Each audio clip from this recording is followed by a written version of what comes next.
Universidad Martí presenta Ciencia y Saberes para Todos. Hola comunidad, bienvenidos sean todos a esta tercera temporada de su podcast Ciencia y Saberes para Todos, un espacio dedicado a la ciencia, tecnología, medio ambiente y sobre todo al desarrollo sustentable. Recuerden que este es un espacio en el cual podemos dialogar con los expertos en diferentes temas que nos van a ayudar a entender nuestras dinámicas económicas, sociales y ambientales en las que estamos inmersos actualmente. En los controles me acompaña mi compañero Néstor y yo soy Gonzalo Ortega Pineda y seré quien los acompañe a lo largo de esta emisión. Quiero decirles que hoy tenemos como invitado a una persona bien interesante y bien especial en el trabajo que hace, porque poco hemos hablado y creo que en estos medios poco se habla también, sobre todo en estos espacios de divulgación, ¿no? Y creo que es muy importante darle estos espacios a las ONGs, ¿no? A asociaciones y agrupaciones que están haciendo trabajo y que se preocupan por resolver problemáticas específicas en las que estamos viviendo. Me refiero al doctor Leonel Zabaleta Lizárraga. Él nos va a hablar sobre la importancia que tienen las ONGs en la solución de los problemas actualmente. Pero antes de empezar, voy a permitir leer su currículum. Leonel Zabaleta Lizárraga estudió la licenciatura en Biología y cuenta con una maestría en Manejo de Recursos Marinos, así como un doctorado en Neuroetología. Profesionalmente se ha desempeñado en la academia impulsando el monitoreo ambiental, como servidor público en la planeación territorial y en la conservación de los recursos naturales. Actualmente se desempeña en el cargo de director ejecutivo del Fondo Regional Ambiental, Fondo Golfo de México, donde dirige esfuerzos para el uso y manejo de recursos naturales, la conservación y restauración de ecosistemas, así como el impulso a los sistemas productivos sustentables.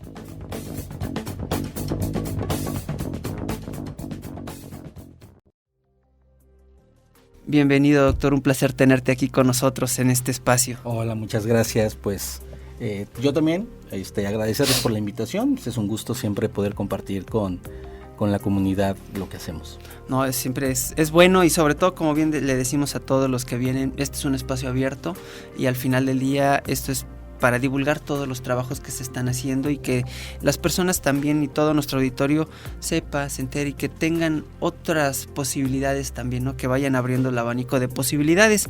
Y bueno, para ir iniciando, algo que siempre les hemos preguntado y les preguntamos a todos nuestros invitados es, desde su perspectiva, ¿cómo ven la ciencia o cómo entienden la ciencia? Esa es la pregunta que les hacemos a todos.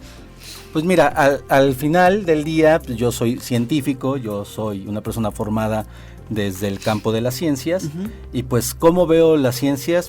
Pues me parece que las ciencias son el mejor método para llegar a la generación del conocimiento y a comprobar, ¿no? Y a comprobar lo que, pues en el caso de las ciencias naturales, pues lo que la naturaleza nos dice, ¿no?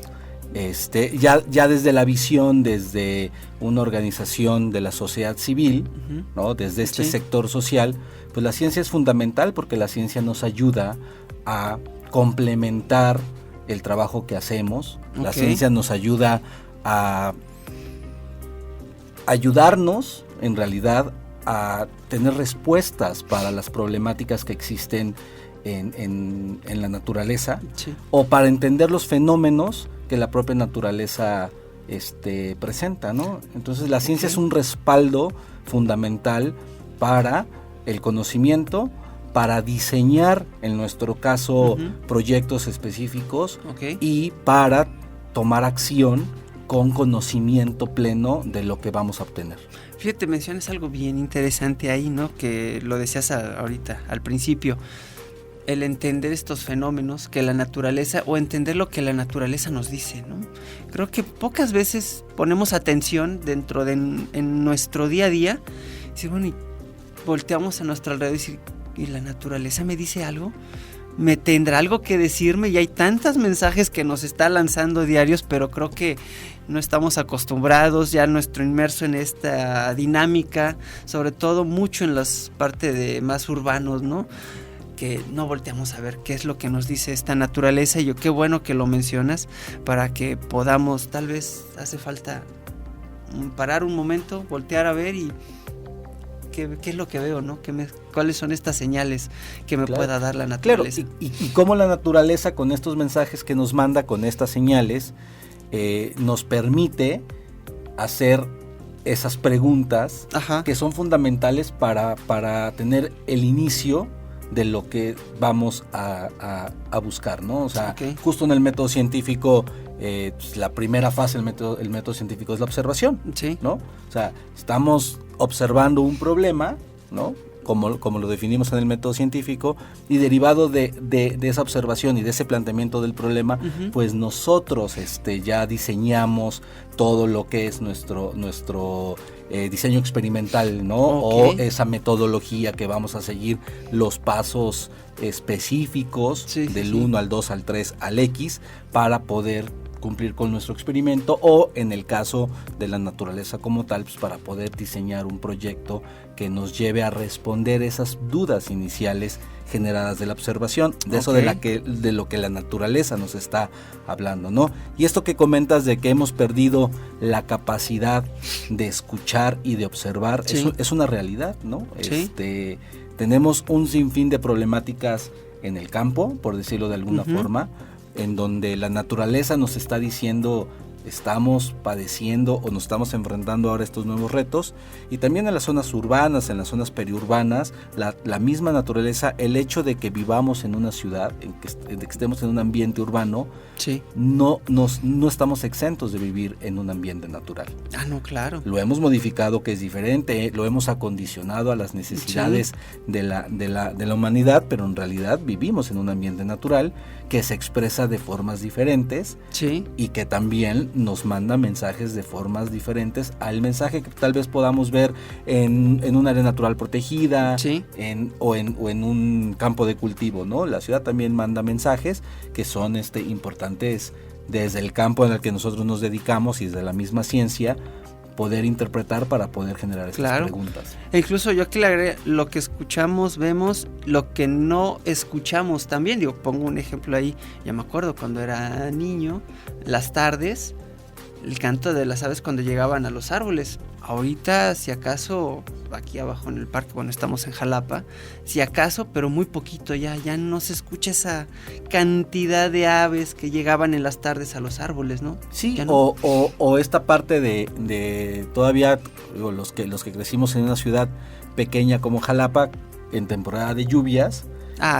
El olor a tierra mojada era completamente muy muy característico de Jalapa, ¿no? Es más, sabíamos que venía la lluvia porque ya empezaba la humedad y nos empezaba a decir viene la lluvia porque olíamos a tierra mojada, ¿no?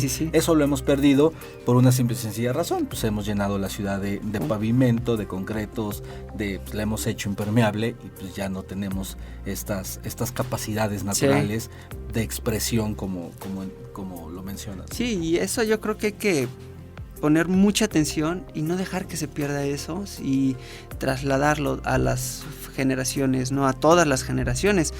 Aquí yo siempre les he dicho, incluso hablo a veces con mis alumnos y con otras personas de no nada más, a mí la expresión de las futuras generaciones o las generaciones que vienen atrás me causan un poquito de ruido. Digo, sí, hay que decirles a ellas, pero también a nuestras generaciones, ¿no? Porque hay que seguir compartiendo entre nosotros si queremos que más generaciones lo vayan viviendo, no nada más dejarle la responsabilidad a ellos. Te voy a enseñar que esto es el olor a tierra mojada para ti que vengas. Sí, pero ya no va a haber tierra mojada, ¿no? Entonces me va a quedar ahí al vago recuerdo, tal vez, ¿no? Sí, y claro, porque además desde el ámbito del conocimiento, en todas sus expresiones, pues estamos generando nuevos conocimientos desde las ramas que tú quieras, ¿no? O sea, lo tenemos desde las ciencias exactas, desde las ciencias filosóficas, desde las ciencias administrativas. O sea, estamos generando nuevos conocimientos siempre, que esperemos o que esperamos también desde la ciencia que esos conocimientos apoyen y aporten a tener nuevas respuestas para las problemáticas que tenemos, ¿no? Y, o sea, ¿qué sería de las ciencias naturales, por ejemplo, sin la ingeniería? Sí. O sea, cómo poder dar respuesta a problemas, por ejemplo, de deslizamientos, de derrumbes causados por la modificación del ecosistema, por la deforestación, Sí. sin procesos apoyados con la ingeniería que nos ayude, por ejemplo, a incorporar ahora lo que está muy de moda, ¿no? Las soluciones basadas en la naturaleza. Sí.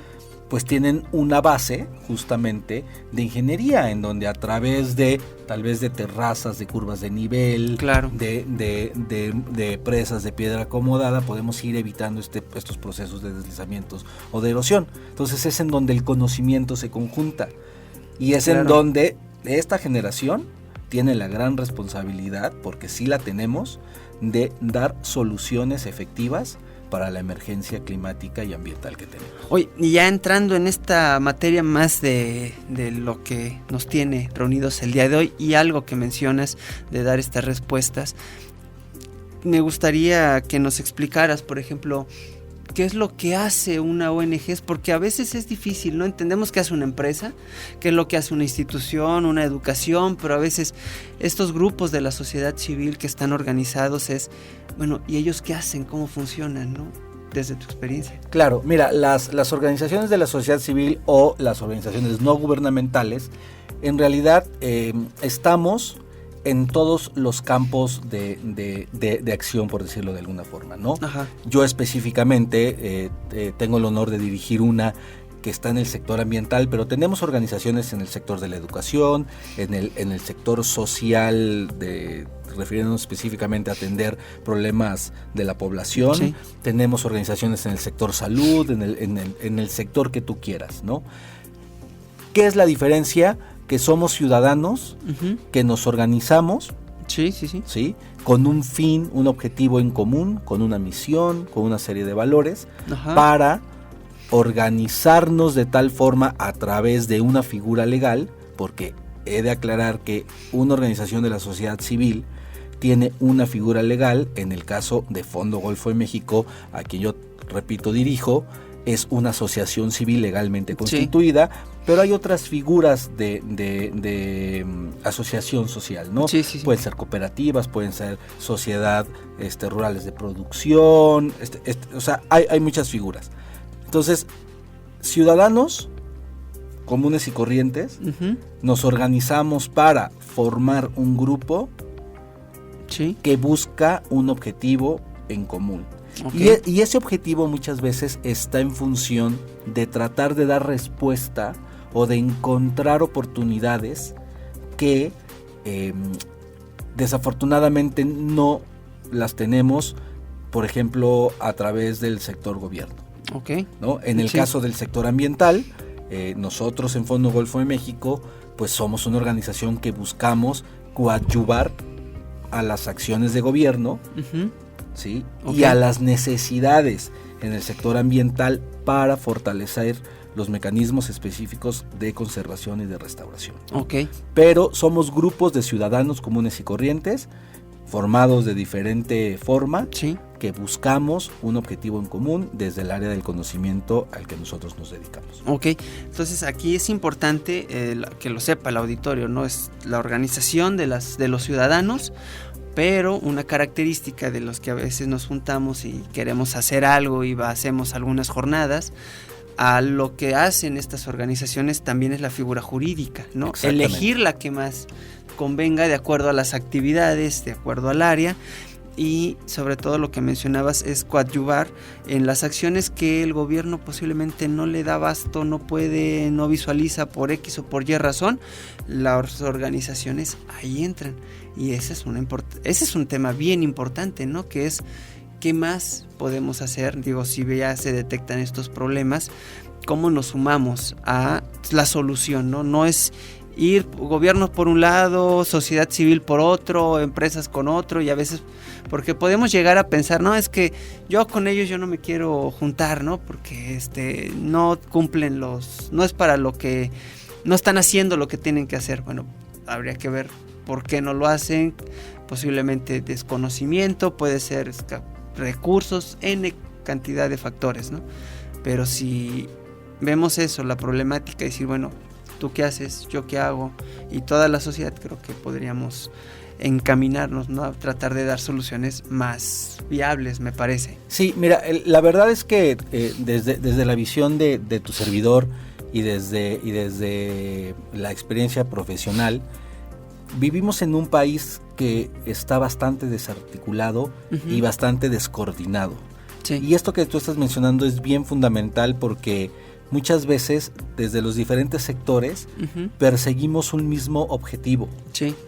Seguramente nombrado de manera diferente. Sí. Pero todos buscamos un buen desarrollo, ahora sustentable. Bueno, no ahora, desde algunas décadas venimos hablando del desarrollo sustentable, sostenible, ¿no? Y desde el sector social, desde el sector económico, desde el sector del desarrollo industrial, sí. desde lo ambiental, desde la academia, buscamos lo mismo. El tema es que estamos descoordinados, estamos desvinculados. Okay, sí. Entonces, creo que también un papel de la sociedad civil organizada es buscar, desde todos estos ámbitos, la coordinación entre los diferentes actores que estamos buscando lo mismo. Ok. ¿Por qué? Porque hablamos idiomas diferentes. Sí. ¿Sí? Porque tenemos formaciones diferentes. Sí. Entonces, muchas veces luego el comunicarnos se dificulta. Entonces, un papel que ha encontrado la sociedad civil organizada, o sea, estas organizaciones de la sociedad civil o esas organizaciones no gubernamentales, es el intentar vincular a los diferentes sectores, incluido el social, para lograr objetivos en común, ¿no? Y de esto hay muchísimos ejemplos, específicamente desde el sector ambiental.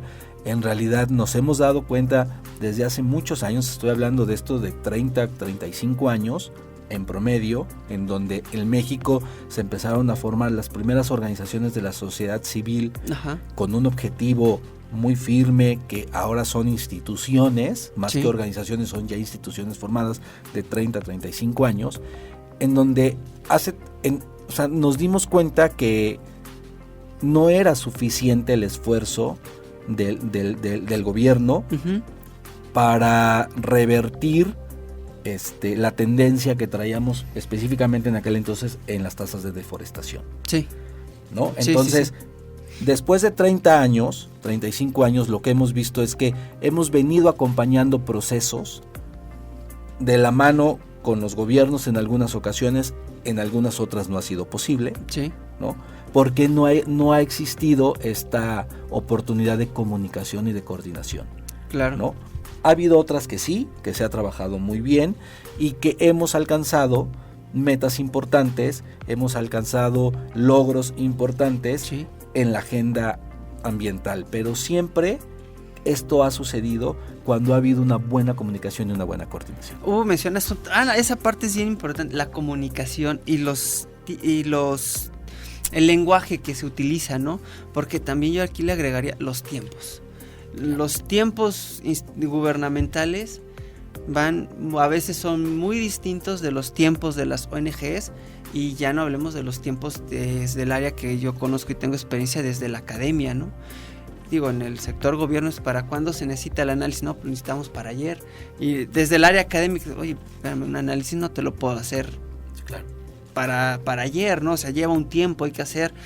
Híjole, es que no me va a funcionar porque ya necesitamos ya. Y yo creo que esto también tiene que ver con la dinámica que vamos teniendo todos como sociedad, de la rapidez de querer ya tener todo listo, y eso nos ha ido también ir manejándonos en tiempos bien distintos unos de otro y fomentando más esta desarticulación, ¿no? Que tenemos entre gobierno, academia, organizaciones. Y entonces aquí me surge la pregunta, ¿ustedes cómo le hacen?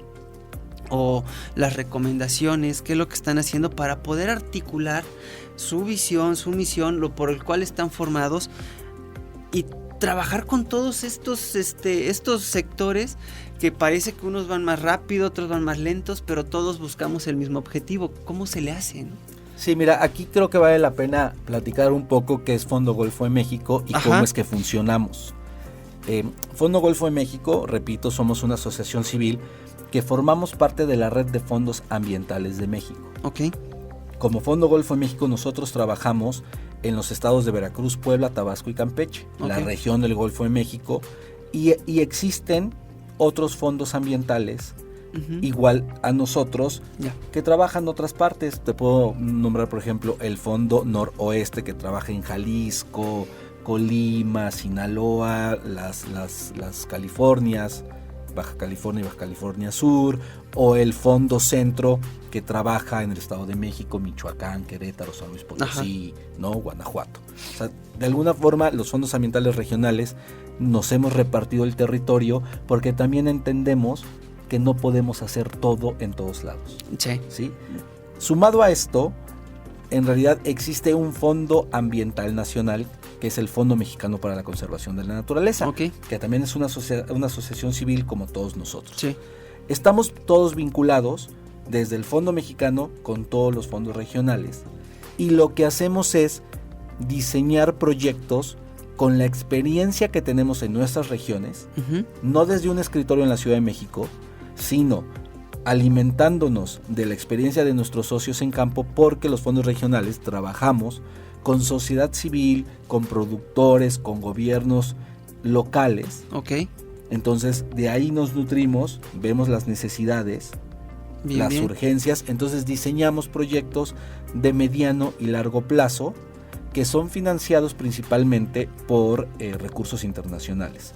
Lo que se conoce como bilaterales o multilaterales, ¿no? Entonces, nosotros trabajamos específicamente con recursos del Fondo para el Medio Ambiente Mundial, mejor conocido como GEF, o el Fondo Verde para el Clima, que son como que estas dos grandes bolsas internacionales de las Naciones Unidas.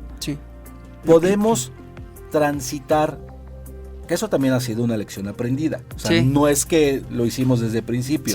Podemos transitar, por ejemplo, entre administraciones de 6 años, en el caso federal o estatal, porque hemos aprendido que nosotros como institución no cambiamos como cambia el gobierno.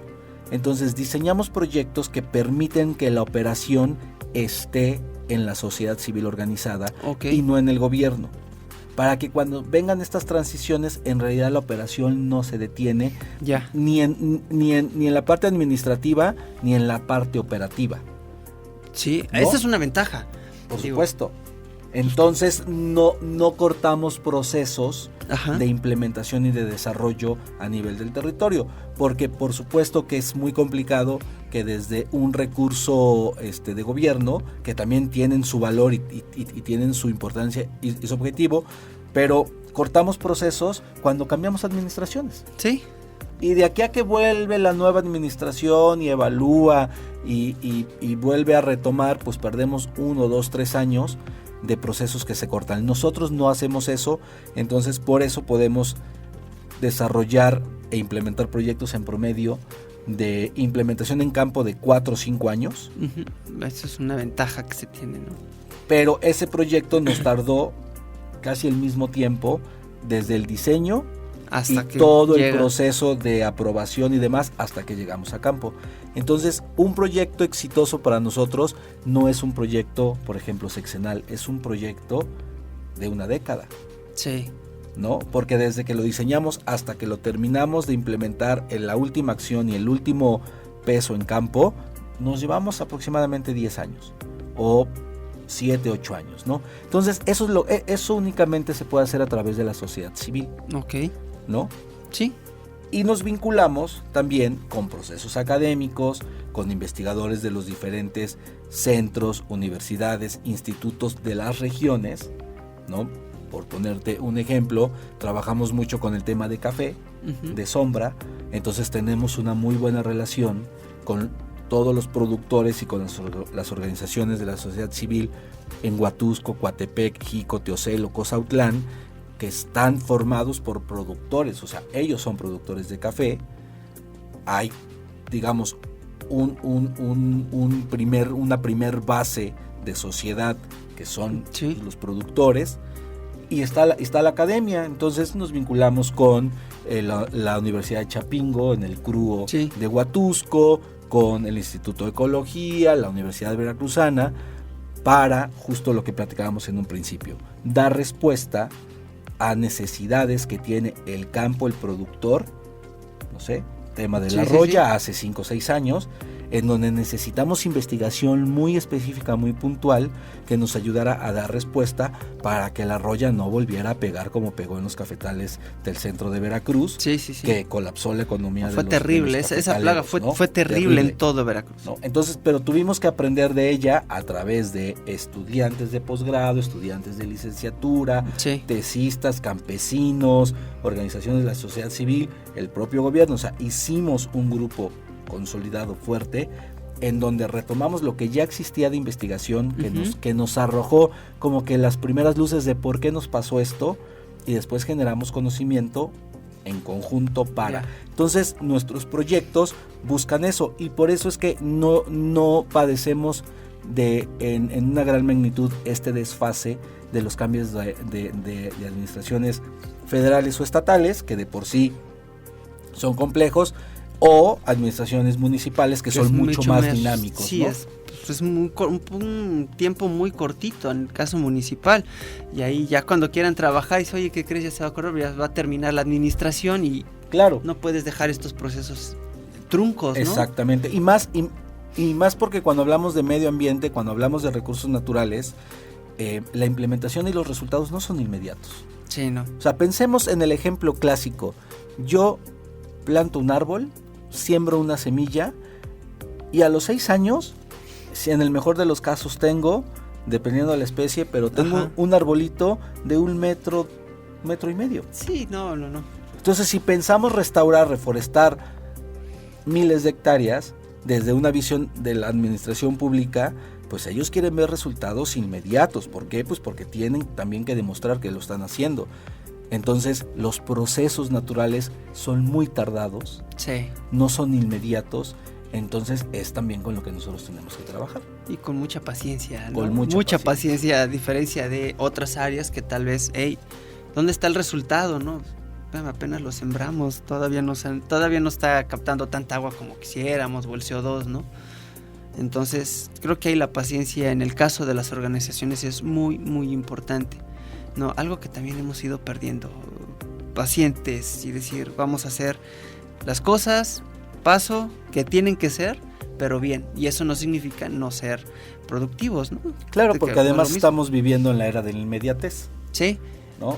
Sí. Queremos resultados rápidos, ¿no? La respuesta rápida, no estamos ya dispuestos a esperar más allá de los segundos para obtener lo que queremos, ¿no? Entonces, en los procesos naturales eso no pasa. Eso no sucede. Hay que aprender de la naturaleza, hay que aprender de ella. En este tenor, no sé si nos puedas compartir, ¿no? Por ejemplo, en Fondo Golfo, ¿cuáles han sido los proyectos, las iniciativas que para ustedes en estos plazos, que son largos, han tenido impacto, que pudiéramos saber un poquito más de esto? Sí, mira, en Fondo Golfo México tenemos 3 programas institucionales, que son nuestros pilares. El primero es el programa de áreas naturales protegidas.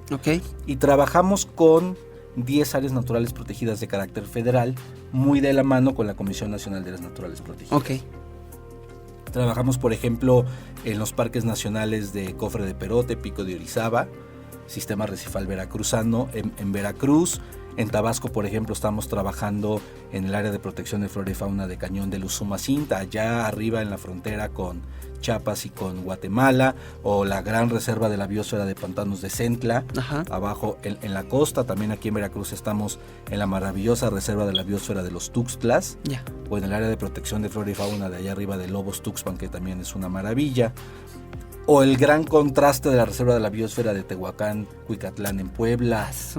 Muy diferentes. Son muy, muy diferentes. O los manglares allá preciosos de Laguna Términos en Campeche. Entonces trabajamos con ellos con un mecanismo financiero, que eso también es algo que nos distingue a los fondos regionales, en donde con este tipo de proyectos bilaterales podemos generar bolsas que se quedan en Fondo Mexicano para la Conservación de la Naturaleza, para invertirlas en mecanismos financieros, en instrumentos financieros.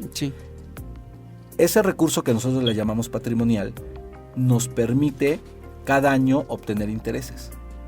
Y esos intereses son con los que nosotros trabajamos en las áreas naturales protegidas. Entonces, interesante el mecanismo, ¿eh? Sí, y es un mecanismo que acaba de cumplir el año pasado nada más y nada menos que 25 años de estar operando en México. Entonces, tienen un rato. Ya tiene un rato y es un mecanismo ya muy probado y además muy consolidado. ¿Qué nos permite este mecanismo financiero? Nos permite, junto con las áreas naturales protegidas, el poder planear año con año las actividades que le dan respuesta a sus programas de manejo para cumplir con el objetivo de conservación o de restauración propia del área natural protegida. Sí. Entonces, a través de Fondo Golfo de México, nosotros hacemos el manejo financiero, ¿no?, de esas áreas naturales protegidas en coordinación con la dirección de la ANP y sus equipos técnicos y administrativos, y nos encargamos de apoyarlos para la operación de lo que necesite el ANP con estos recursos. Entonces, ese primer pilar lo que nos ayuda es a proyectar en un mediano y largo plazo lo que el ANP en su planeación general busca. Por ejemplo, Pico de Orizaba, ¿no? Pues Pico de Orizaba tiene pensado de aquí a 10 años poder restaurar 100,000 hectáreas de bosque. Sí. Entonces vamos trabajando para que eso sea posible con los recursos que tenemos, con otro tipo de recursos que también podemos generar para las áreas naturales protegidas, pero vamos proyectándonos a que la operación tal cual de la ANP busque la restauración de esas 100 hectáreas o de esas 100,000 hectáreas en 10 años, ¿no? Entonces ese pilar es fundamental desde el tema de áreas naturales protegidas, y te repito, trabajamos con 10 áreas naturales protegidas federales. Tenemos otro pilar que es el de manejo integrado del territorio, que es el pilar en donde nosotros trabajamos con gente en campo, con organizaciones de la sociedad civil como nosotros, pero con más impacto a nivel de campo, del territorio.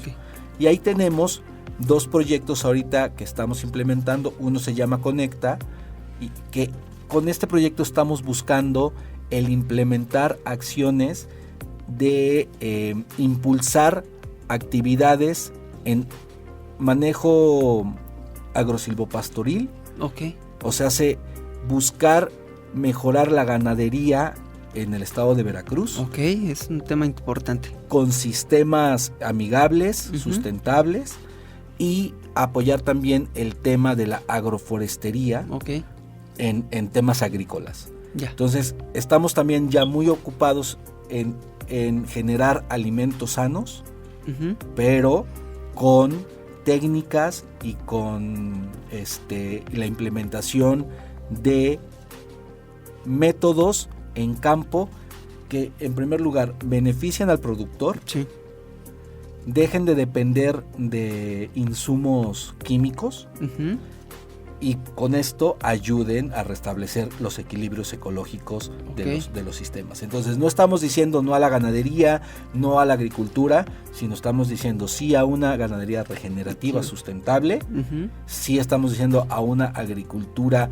libre de tanto producto químico tóxico, que nos dé mejores alimentos, pero que ayude al campesino o al ganadero a tener mejores rendimientos en muchos sentidos, ¿no? Entonces, este proyecto de Conecta busca eso, y además estamos buscando que los productores encuentren mejores oportunidades en el mercado, porque de nada sirve que yo como ganadero haga un esfuerzo por establecer una ganadería regenerativa si el mercado no me lo paga. Claro. Sí, no, ahí hubo un programa que hablamos de restauración, ¿no? Y el doctor Enrique Hipólito nos decía, realmente queremos hablar de restauración, lo primero que hay que hacer es cómo decirle al campesino que su bolsa va a estar llena.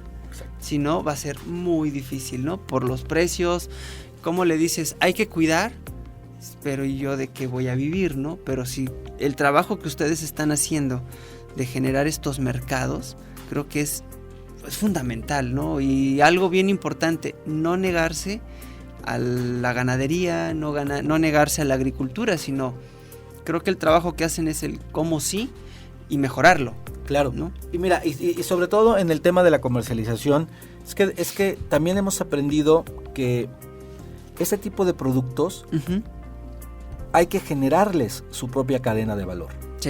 Porque si yo quiero o si yo pretendo incorporar a la cadena de comercio de café un café de especialidad que te puede costar el kilo unos 400 pesos, cuando el kilo normal de un café ya en el mercado está en 250, 300 pesos, va a ser muy poco probable que le encontremos un nicho por una simple y sencilla razón. El mercado como lo conocemos pide volumen al menor precio. Sí. Entonces, ese tipo de mercado no nos conviene con pequeños productores. ¿Por qué?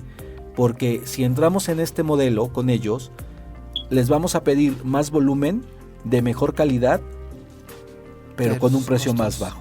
Sí, no, y para ellos es más trabajo que se tiene que pagar. Claro. Entonces, por eso estos mercados diferenciados, en donde sí existe población que busca este tipo de productos, que está dispuesto a pagar el valor diferencial de un producto que no puede ser malo, pero que no viene acompañado de prácticas sustentables. Claro. ¿No? Entonces, eso es lo que estamos impulsando con este proyecto Conecta, a través de, con una visión sobre todo de manejo integrado de cuenca. Nosotros en Fondo Golfo de México tenemos como base de nuestra implementación la visión de cuenca. Okay. Entendemos que todo lo que hagamos bien en la parte alta de la cuenca va a beneficiar a la parte media de la cuenca y a la parte baja de la cuenca. Uh-huh. Porque lo que hemos hecho tradicionalmente es hacer las cosas mal arriba, todo lo que hacemos mal le pega al del medio abajo, y a los de abajo les va terrible, ¿no? Sí, imagínate, es la suma de todo lo que hemos estado haciendo mal, desde arriba hasta abajo. Entonces, y es en donde nuestros programas se conectan. Si yo tengo un Parque Nacional Pico de Orizaba restaurado, conservado, con buenas prácticas, me va a seguir generando me va a seguir generando agua de excelente calidad. Voy a seguir teniendo esos servicios ecosistémicos de los que dependemos todos los días: agua, oxígeno, regulación de temperatura, ¿no? Sí. Ahora, si yo tengo un parque bien conservado, bien cuidado, lo que sigue después es un área productiva de café de sombra, de ganadería, de agricultura, que va a tener ese recurso. Uh-huh. Entonces vamos a seguir teniendo agua, vamos a seguir teniendo una regulación de temperatura para la producción de nuestros alimentos, ¿no? Y abajo, en la cuenca, tenemos el puerto de Veracruz, Boca del Río. O sea, tenemos este tipo de ciudades en donde hay actividad turística industrial que dependen de todo lo que se hace bien en esa cuenca, porque imagínate, el río Jamapa, justo, que es la cuenca del Jamapa de la que te estoy hablando, es un río de respuesta rápida. ¿Y qué vemos cuando tenemos lluvias intensas y demás? Vemos a Boca del Río inundado, vemos la ciudad y puerto de Veracruz inundada. O sea, ese tipo de cosas las podemos ir previniendo cuando trabajamos coordinados en el manejo integrado de cuenca. Claro. Y ahí es en donde también interviene nuestro tercer pilar institucional, que tiene que ver con el cambio climático. Tenemos un pilar que mide, nos dedicamos a medir el impacto en cambio climático de nuestros programas. Y en ese pilar, ahora estamos, por ejemplo, implementando un proyecto con la Secretaría de Educación de Veracruz, a través de recursos de la Fundación Siemens Stiftung, en donde capacitamos a docentes de nivel básico en temas de educación en cambio climático, docentes de municipios costeros. ¿Por qué? Pues porque nos dimos cuenta, no nosotros en Fondo Golfo de México, sino un conjunto de actores que también estamos en esta agenda climática, que estamos muy atrasados a nivel de educación en incorporar elementos y herramientas a los docentes para que entiendan el cambio climático y a su vez para que lo puedan transmitir a los alumnos. Claro. Y entonces encontrar respuestas locales para ser menos vulnerables al cambio climático. Ok. Entonces, es un tema interesante y uno pensaría, bueno, una asociación, una organización que se dedica al medio ambiente, uno pensaría que son actividades que son más limitadas, vamos a reforestar, a conservar, pero con lo que nos dices amplía el panorama, ¿no? Y vemos que se requiere conocimientos financieros para uno de los primeros pilares y poder programar a futuro, de estos conocimientos de cómo trabaja la educación, las personas, el territorio, es fundamental en el trabajo que ustedes hacen, ¿no? Ahí. Claro, y entonces ahí es en donde platicábamos, es en donde nos hace sentido esto que platicábamos en un principio de la charla, porque si no nos coordinamos, si no nos vinculamos y si no generamos canales de comunicación efectivos, pues simplemente es complicado que nosotros como institución, en primer lugar, logremos nuestros objetivos, logremos los objetivos de los proyectos, sí, pero sobre todo tengamos impacto positivo en el territorio. Entonces, Fondo Golfo de México es una institución que afortunadamente está muy bien vinculada y tiene mucha coordinación, por ejemplo, por supuesto con la Secretaría de Educación, sí, de Veracruz. En este caso, específicamente trabajamos con un par de coordinaciones, que es la coordinación de cambio climático, y con el programa PASEVIC Ciencias para Todos, ¿no? Sí, que es en donde justo juntamos esta parte del conocimiento con la acción y con la implementación y el desarrollo de recursos docentes. Pero también estamos muy bien vinculados con la Secretaría de Medio Ambiente del Estado de Veracruz y con la Secretaría de Desarrollo con la agricultura, con SEDARPA, para impulsar nuestra agenda de ganadería y agroforestería. Claro. Y también nuestra agenda de restauración y de conservación. ¿Por qué? Porque en realidad ir desvinculados no nos va a llevar a nada. Sí, digo, experiencia tenemos de muchos años, muchos grupos que no sé, que por X o por Y razones no van vinculados y es mejor siempre sumar. Claro. ¿No? Mejor sumemos. Claro. Y sumamos desde la base social, desde los agricultores, desde los ganaderos, desde las cooperativas de cafetaleros, desde los grupos organizados, desde organizaciones de la sociedad civil locales. Trabajamos, en este momento estamos trabajando con aproximadamente 30 organizaciones de la sociedad civil en los diferentes estados en los que trabajamos, desde Campeche, Tabasco, Veracruz, Puebla, que son realmente nuestra base de implementación en el territorio. Sí. Con ellos logramos todos estos, o sea, implementar todos estos proyectos. Entonces vamos por ahí. Entonces Fondo Golfo de México tiene estos 3 pilares fundamentales. Tenemos ahorita 3-4 proyectos muy muy específicos que estamos implementando, vamos más o menos a la mitad. Pero lo que también hacemos es que ya diseñamos y ya buscamos las ventanas de oportunidad de financiamiento para dar continuidad a estos proyectos que nosotros estamos implementando. Para que cuando terminemos ya casi estemos empezando o solo hagamos el bypass de lo que sigue de esos proyectos. Por eso esta gran diferencia de cómo se articula la organización civil como Fondo Golfo de México en la implementación de proyectos con los programas de gobierno, ¿no? O sea, nosotros vamos adelantados 4 años diseñando lo que el campo nos está solicitando, lo que el campo nos está pidiendo, para que cuando un proyecto esté llegando a su fase final, estemos arrancando el otro y podamos seguir vinculando y podamos seguir avanzando con lo que el campo necesita en ese momento. Dar continuidad a lo que se está haciendo. Comunidad, estamos hablando de un tema bien interesante, bien importante de cómo trabaja una organización que está bien establecida, que tiene una estrategia y que tiene visión. Pero antes de continuar vamos a ir con nuestros patrocinadores y regresamos en un minutito.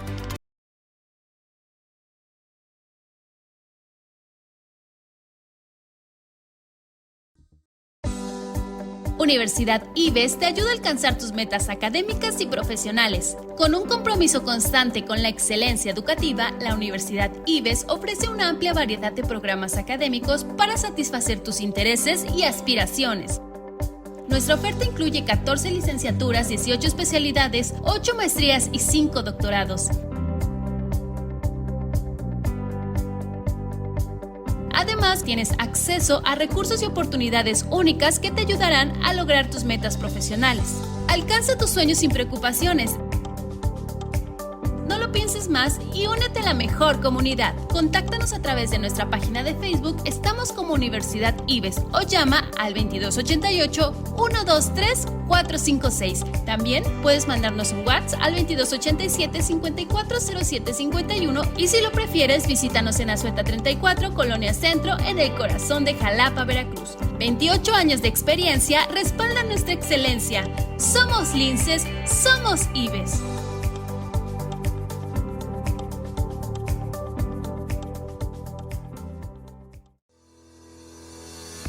Únete a los mejores, secundaria y preparatoria Dr. Gavino Barreda. Con 60 años al servicio de la educación, somos tu mejor opción, al contar con docentes capacitados en herramientas tecnológicas educativas, asegurando una enseñanza de calidad con los mejores costos del mercado. Comunícate al 782-823-1105 o escríbenos al Facebook. Estamos como secundaria y preparatoria Dr. Gavino Barreda. O ven directamente a nuestro plantel ubicado en calle Costa Rica, número 415, Colonia 27 de septiembre, en Poza Rica, Veracruz. WhatsApp 782-210-6521. Te ayudamos a lograr tus metas en la mejor comunidad.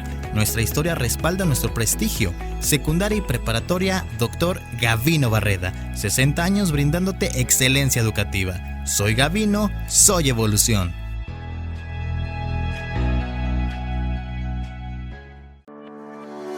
Bachillerato General del IVES. Ven y forma parte de esta comunidad. Excelencia educativa, costos accesibles y programa de becas. Que nada impida tu formación. El sistema de aprendizaje dirigido SAT es la mejor opción. Cuando de educación se trata, las limitantes no existen. Conoce los beneficios. Bachillerato General del IVES. Somos linces, somos IVES. ¿Listo para impulsar tu carrera? En la Universidad Martí tenemos lo que necesitas. Ofrecemos planes de estudio de vanguardia, diseñados para las demandas profesionales de la actualidad. Contamos con 3 licenciaturas: Ingeniería Civil, Ingeniería en Tecnología y Producción o Ingeniería en Informática. Además, profesionalízate con nuestros posgrados. Tenemos 5 maestrías: Ingeniería, Administración, Ingeniería Ambiental, Psicología y Derecho Procesal Penal. También te ofrecemos 5 prestigiosos programas de doctorado: Ingeniería, Administración, Educación, Psicología y Derecho Procesal Penal. Y lo mejor de todo es que puedes estudiar en línea o en modalidad mixta. No esperes más, únete a nosotros, porque en Universidad Martí aprende, avanza y transforma.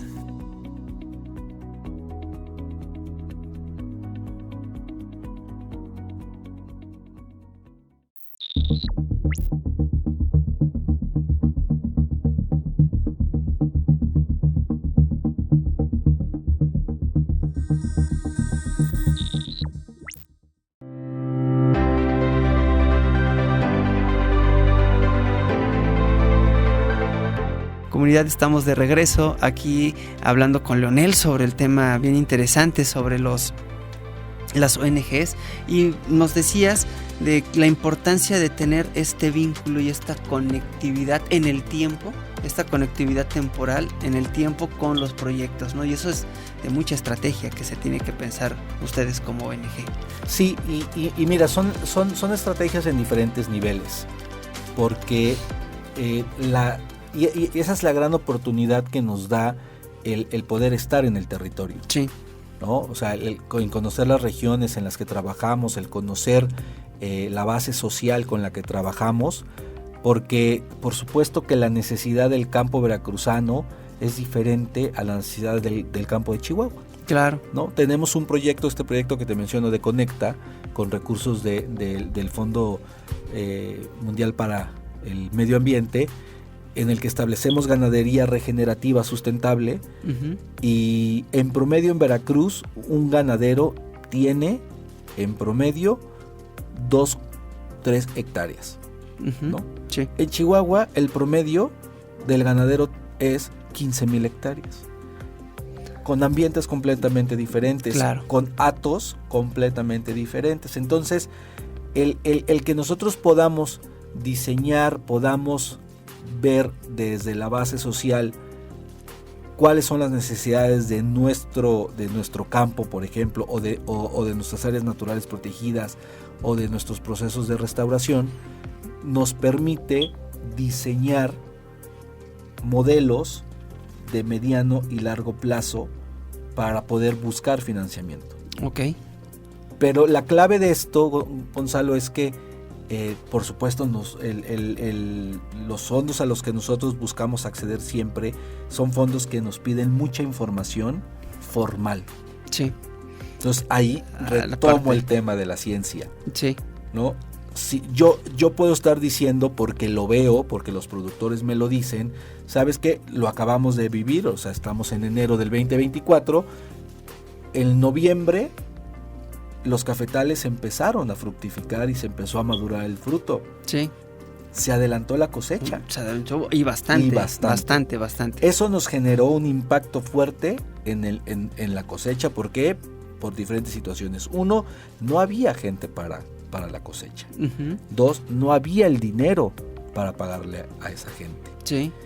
3, el mercado no estaba preparado para empezar a recibir el producto. Entonces, tuvimos ahí un cuello de botella que ya lo veníamos viendo años anteriores, que se estaban moviendo los tiempos de floración y demás. O sea, el campo ya no lo decía.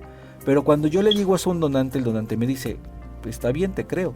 Pero demuéstramelo. Demuéstramelo, o dónde está científicamente comprobado lo que me estás diciendo. Y ahí es en donde la ciencia se vuelve fundamental.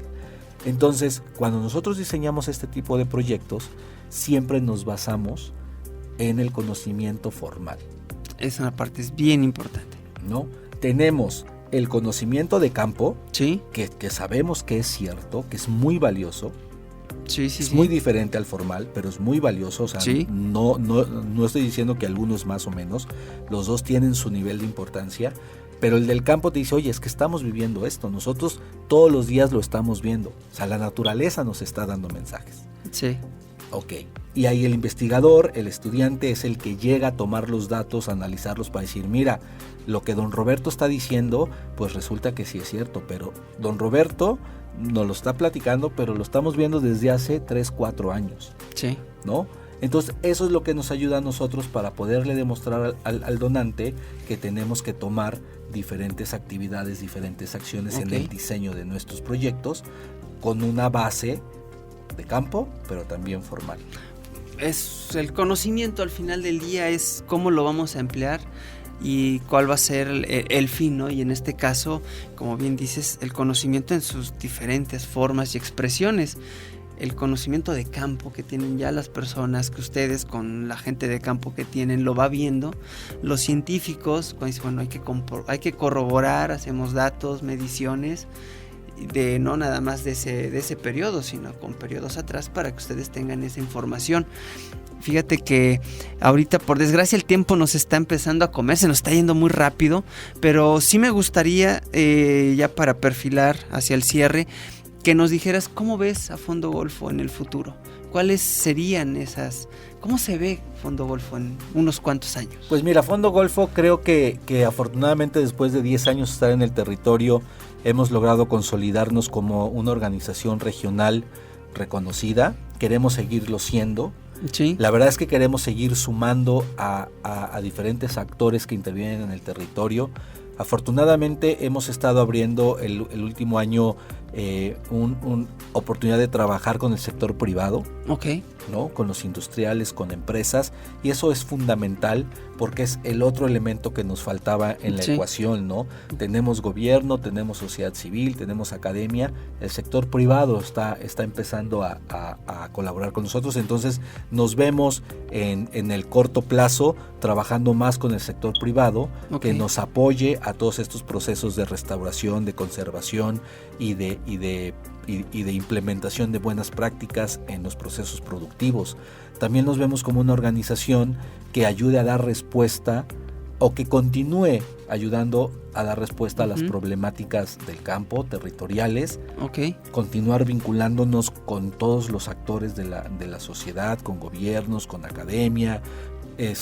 Nos vemos con mayor presencia en los medios, ¿no? O sea, un poco platicando más lo que hacemos, difundiendo más los resultados que logramos. Y bueno, afortunadamente, mira, somos una organización pequeña en el número de personas. Fondo Golfo México lo formamos 11 personas. Somos poquitos, tenemos un consejo directivo y una asamblea de asociados, que son los que nos orientan hacia dónde la organización tiene que ir. Sí, como su director, sí veo a una institución que puede crecer en los próximos 5 años de manera de manera importante por una simple y sencilla razón, Gonzalo. La crisis climática y la emergencia ambiental es real.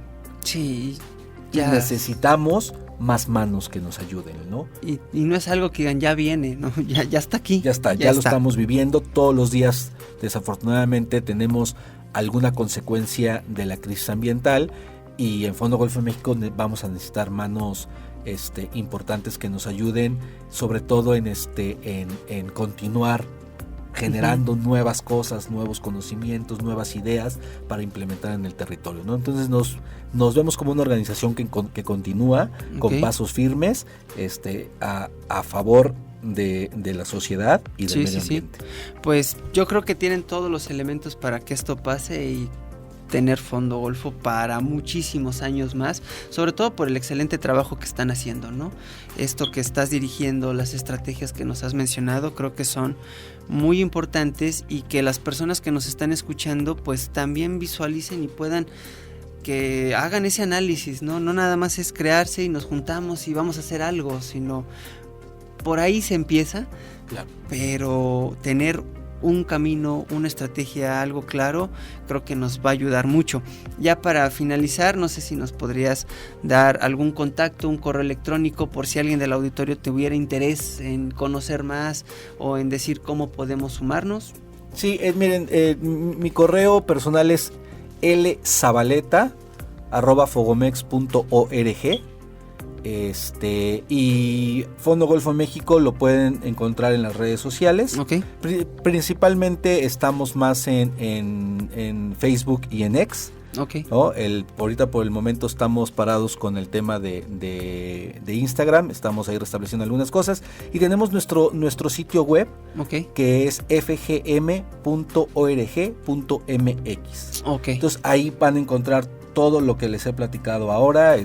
Tenemos nuestros informes institucionales, algunos materiales de difusión y demás. Entonces con muchísimo gusto ahí hay también un correo que es info@fgm.org al que nos pueden enviar cualquier solicitud, cualquier pregunta, cualquier cosa, y nosotros con muchísimo gusto lo atendemos. No, pues muchísimas gracias por la apertura, Leonel.